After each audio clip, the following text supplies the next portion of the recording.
Oh là là, je fais la suite du short de tout à l'heure. Je vous ai fait un super short qui est sorti en début d'après-midi vers 13h, quelque chose comme ça. Il montrait un prof se faisant agresser par des gamins. Et bon, je disais grosso modo, bah on va le regarder ce short, comme ça ce sera plus simple. Pardon. Bon, je suis toujours enrhumé, hein. Va falloir m'excuser, désolé pour le son, ça va être insoutenable probablement pour vous, mais l'information, vous allez voir, elle est croustillante. Et en plus, je vous ai mis des petits ajouts à la fin parce que on va la traiter assez rapidement. Bref, je vous propose de vous installer confortablement, de mettre des petits écouteurs parce que ce coup-ci vont être très importants. Prenez bien des petits écouteurs. Installez-vous confortablement. Prenez un petit truc à boire, un petit truc à manger. Sauf si vous êtes dans votre lit, parce que là, j'ai appris qu'il y en a qui faisaient ça dans leur lit, c'est dégoûtant. Hein. Si t'es dans ton lit, tu prends juste les petits écouteurs. Voilà. Donc, vous êtes avec le veilleur pour bruit résiduel. C'est parti.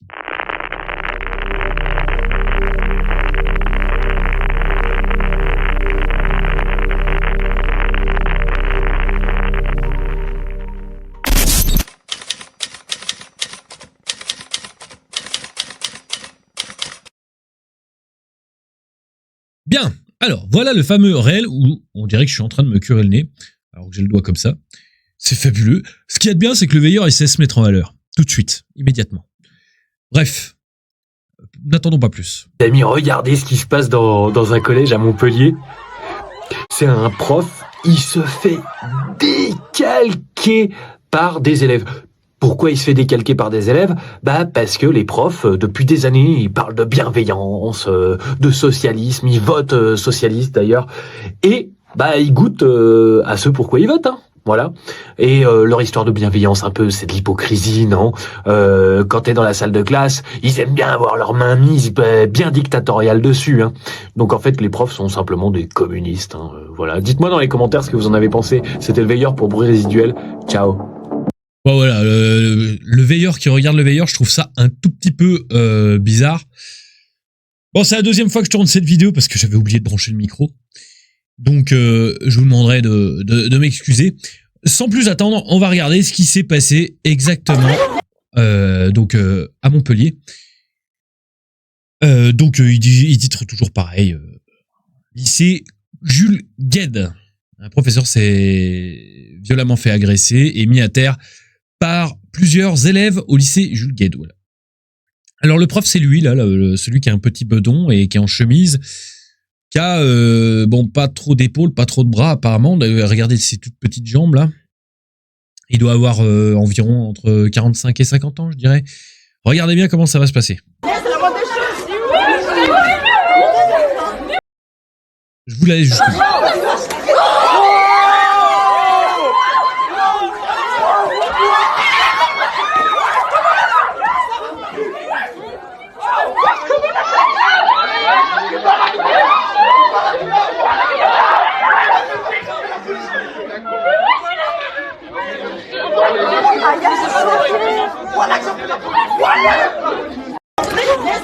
Vous avez entendu pourquoi je voulais que vous mettiez les petits écouteurs?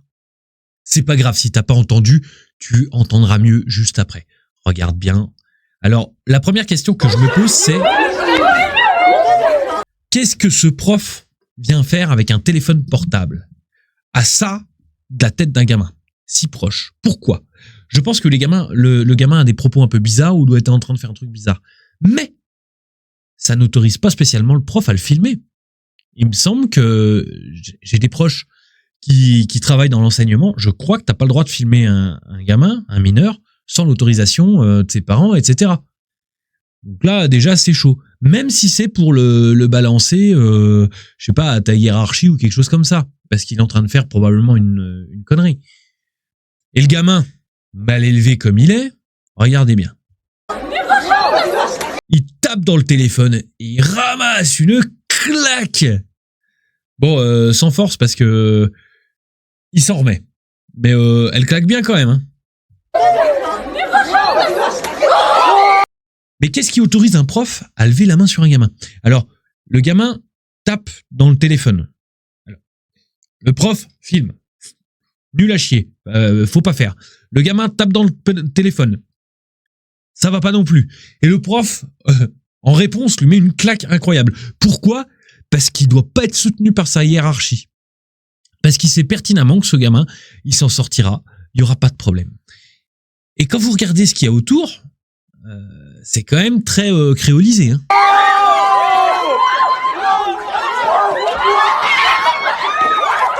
Et l'autre, il le lâche pas. Hein.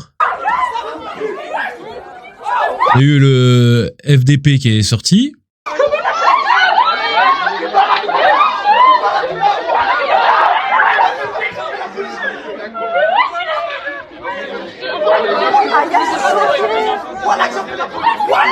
Voilà, j'appelle la police. Voilà, j'appelle la police. Alors, les mecs crachent toute l'année sur Wallah, les polices, c'est des enfoirés, ils nous contrôlent au faciès. C'est des racistes, Prend une claque par un prof, skinny fat, que lui-même vient de contre-agresser. Mais, si vous voulez, quand vous agressez, que ce soit un gamin ou un adulte, il faut être prêt à recevoir la violence également. Le prof n'aurait jamais dû lever la main sur le gamin, même s'il a tapé sur son portable. Mais tu convoques les parents et peut-être au père tant que l'une, mais là, à un moment donné, c'est une agression, hein, littéralement. Après, est-ce qu'on peut considérer que l'agression, parce que quand vous faites agresser, la réponse doit être proportionnée, immédiate, etc. Et là, le gamin tape dans la main du prof pour faire tomber le téléphone. Est-ce que c'est une agression et est-ce que la gifle du prof est proportionnée ? Non. Et est-ce que la réponse du gamin en contrepartie qui l'attaque à 3 est proportionnée également ? Enfin, ça va pas du tout, là.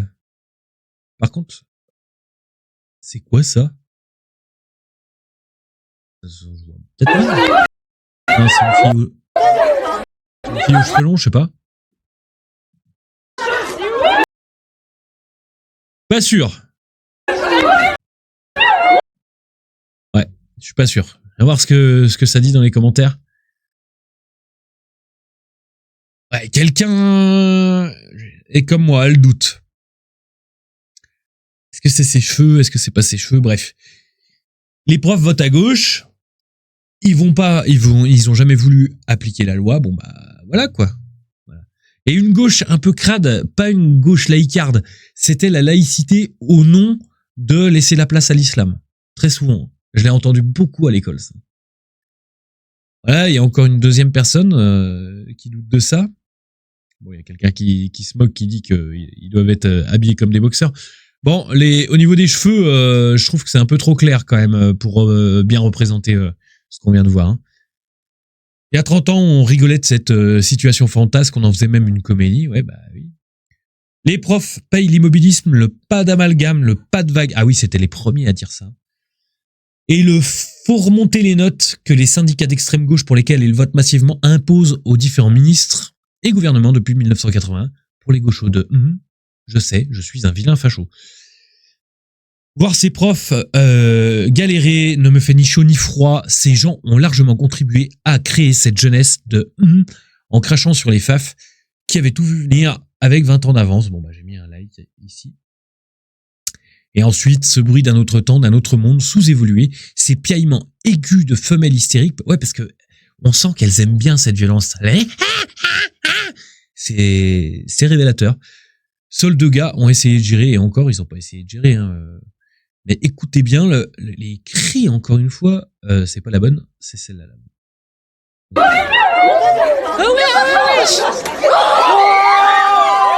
Vous entendez, c'est presque des cris animaux. C'est presque des cris animaux. Ce hurlement n'a aucun sens. Hein.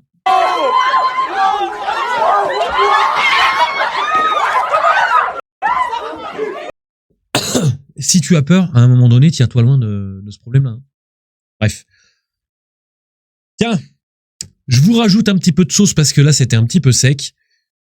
Écoutez bien ce qui va se passer. Je vous la laisse encore une fois jusqu'au bout et on analyse après. Connard!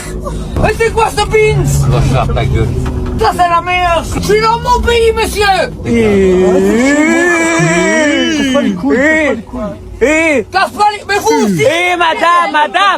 Madame, s'il vous plaît. À moi? Arrête de faire chier, ferme ta gueule. C'est quoi cette merde? La meuf est outrée. À moi? Moi qui ai toujours défendu l'immigration africaine. Regardez-moi, regardez ce mec-là. Ça, c'est pas un Belge, hein. Enfin, il a peut-être la carte d'identité belge, mais il est belge comme moi, je suis congolais, quoi. Et lui, là, hein. Et là, eux, ils bougent pas, ils ne font rien du tout. Mais c'est quoi ce pins? Va faire ta gueule. Ça c'est la meilleure. Je suis dans mon pays, monsieur. Qui fait les la personne qui tient le téléphone, ce qui veut dire que la personne qui tient le téléphone, qui fait ce genre de bruit? Est-ce que c'est un Belge? Est-ce que c'est un Wallon, un Flamand? Un Normand peut-être en voyage en Belgique? Non, pas du tout. Probablement un Malien, un Sénégalais ou autre Congolais. Bref, vous avez vu comme c'est du plaisir, la diversité. On aime la diversité, c'est du plaisir là. Ah, la diversité, ça quel plaisir comme ils disent. Hein. Ensuite, Tommy Robinson, qui est un mec de droite anglais, qui nous montre, de son point de vue, la France. Et regardez bien, où est-ce qu'on est? RERD, voie 2, direction Corbeil-Essonnes, Melun, Paris. Regardez ça. On n'est pas bien là, hein? Dans une station commune en France?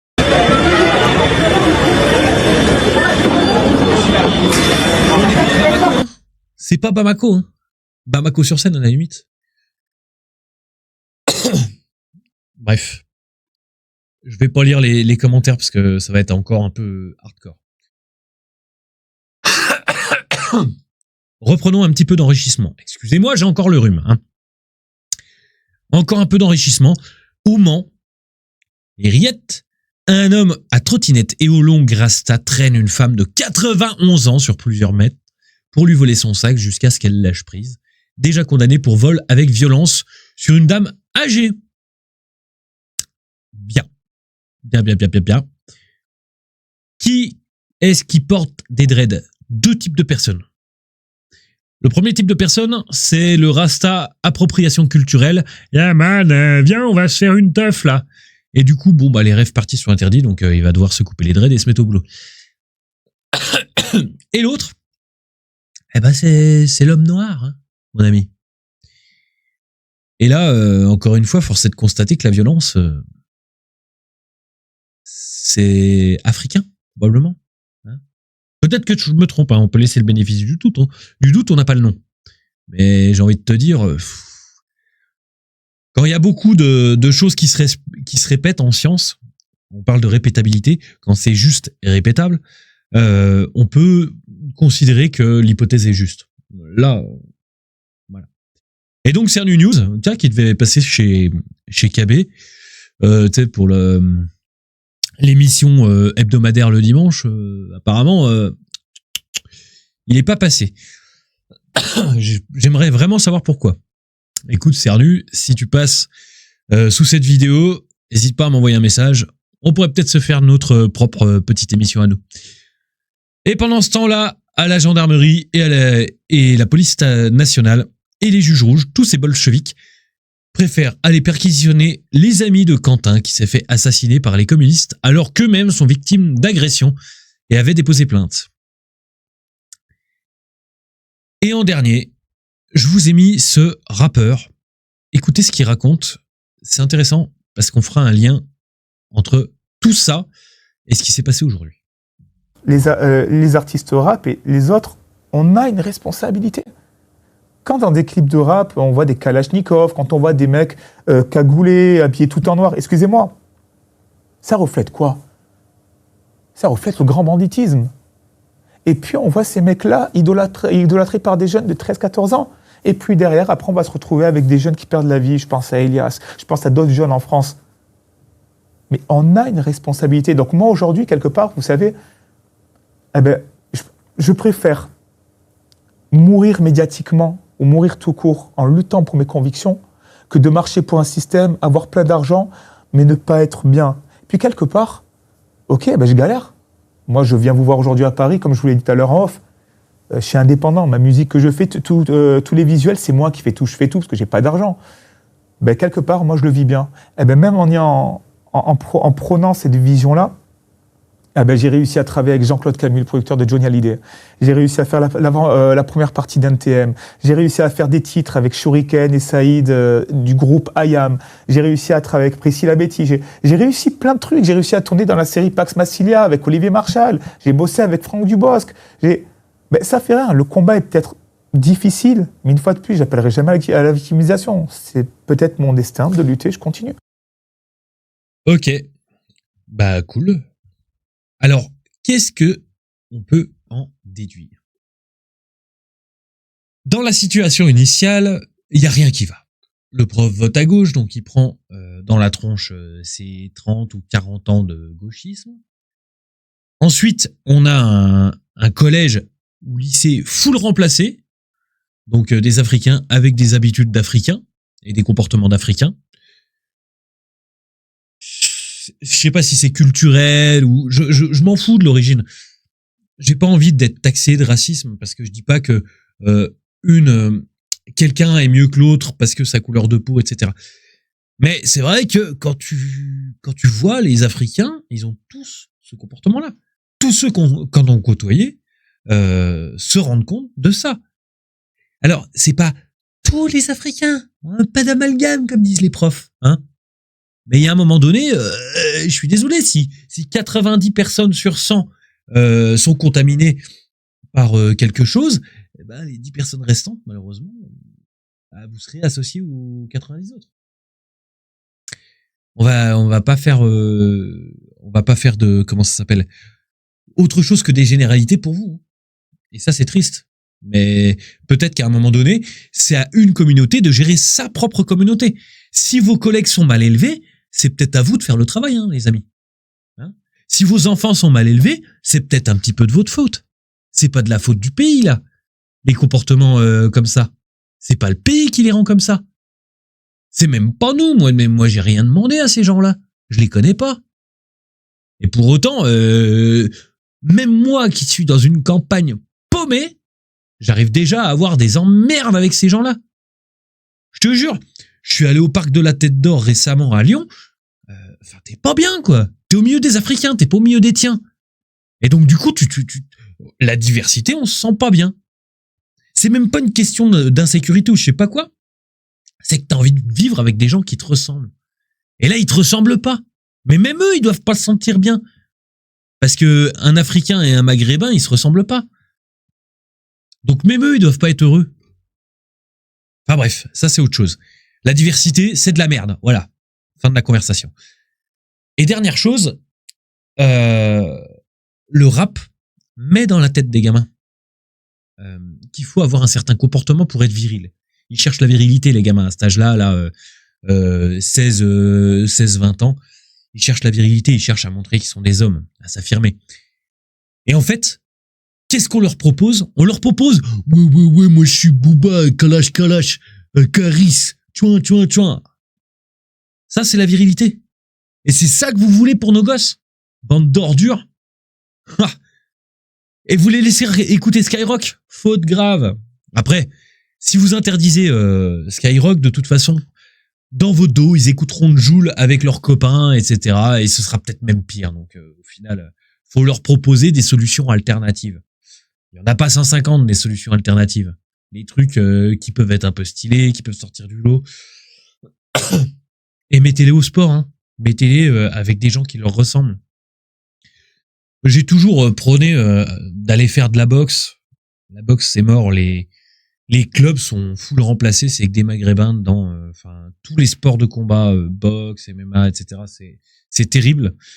Je sais qu'il y a des clubs dans les grandes villes où, bon, ils sélectionnent un petit peu. Mais bon, sinon, vous pouvez envoyer votre gamin au rugby. Là, il y en a pas, c'est pas encore full remplacé le rugby. Ou, je sais pas moi, la lutte. Ça, c'est très constructif, la lutte, le judo, ces choses-là. Le karaté, à la limite. Voilà. Au moins, il y a des valeurs, enfin, voilà. Mais, ouais, faut les préparer parce que là, enfin, moi, mon gamin, je le mettrai pas dans le collège qu'on a vu, là. Toc toc. Déjà, pour les collègues les camarades qui va côtoyer, mais en plus les profs, mais l'autre, il gifle le gamin, mais D'où tu gifles un gamin? Enfin, ça peut être le gamin le plus abominable. Mais si c'est interdit, mais tu te mets dans la sauce grave. Puis les autres, ils te sautent dessus et tout le monde va leur donner raison. Alors que simplement, peut-être qu'ils méritaient une baffe. Peut-être qu'il faut re-questionner le système. Mais peut-être qu'on en est arrivé là parce qu'il y avait des abus. Des profs qui collaient des baffes aux gamins pour des oui, pour des non. Hein? Moi, je me suis vu insulté par un prof d'histoire un jour. Enfin, fallait entendre ce qu'il me racontait. Et je pense que j'étais pas loin de lui sauter à la tronche comme le gamin a sauté à la tronche de ce prof-là. Hein. Enfin, faut revoir tout le système, là, ça va plus du tout. Les profs, systématiquement de gauche, faudrait des profs de gauche, des profs de droite, etc. Faudrait de tout. Faudrait pas que ce soit une seule idéologie qui prime. Et qu'ils puissent pas mettre leur idéologie dans les cours, ça c'est scandaleux aussi. Bref, dites-moi dans les commentaires, ça m'intéresse ce que vous avez pensé de toute cette affaire, de tout ce qu'on a vu, et de mon analyse. Pensez à partager la vidéo parce que je pense qu'il y a un certain intérêt et abonnez-vous et mettez la cloche. La cloche, ça vous permet de voir la prochaine vidéo. Ça vous met une petite notification. Bling bling bling. Le Veilleur t'a sorti une vidéo spécialement pour toi. Bref, je vous souhaite une excellente fin de journée. C'était le Veilleur pour Bruit Résiduel. Ciao.